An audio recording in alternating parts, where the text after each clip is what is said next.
பசும்பொன் கிராமத்தில் இன்று முத்துராமலிங்க தேவரின் 118வது ஜெயந்தி விழா மற்றும் 63வது குருபூஜை விழா அரசு விழாவாக அனுசரிக்கப்படுகிறது.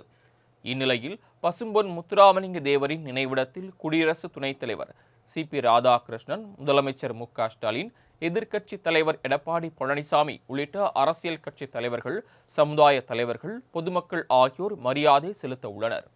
பாதுகாப்பு முன்னெச்சரிக்கை நடவடிக்கையாக மாவட்டத்தில் 4000 சிசிடிவி கேமராக்கள், கமுதி, பசும்பொன் உள்ளிட்ட பகுதியில் 350 சிசிடிவி கேமராக்கள் பொருத்தப்பட்டு போலீசார்கள் தொடர்ந்து கண்காணிப்பு பணியில் ஈடுபட்டு வருகின்றனர்.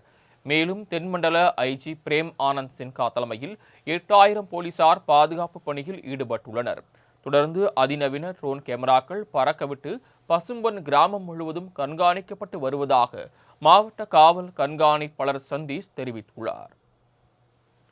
மேலும் தேவர் நினைவிடத்திற்கு பைக்கில் வரவும் தடை விதிக்கப்பட்டிருப்பதாகவும், சொந்த வாகனங்களில் மட்டுமே வர வேண்டும் எனவும், வாகனங்களின் கதவுகளை திறந்து வைத்தபடி வரக்கூடாது எனவும் எச்சரிக்கை விடுத்துள்ளார். மேலும் மாவட்டம் முழுவதும் 38 இடங்களில் செக் போஸ்ட் அமைத்து பசும்பொன் கிராமத்திற்கு செல்லும் வாகனங்கள் அனைத்தையும் முழுமையான பரிசோதனைக்கு பின்னரே போலீசார் உள்ளே அனுமதித்து வருகின்றனர்.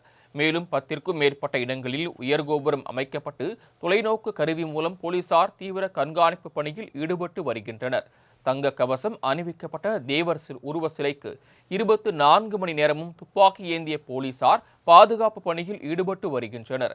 இதனையடுத்து பசும்பொன், கமுதி பகுதிகள் முழுவதும் போலீசாரின் கட்டுப்பாட்டிற்குள் கொண்டு வரப்பட்டுள்ளது.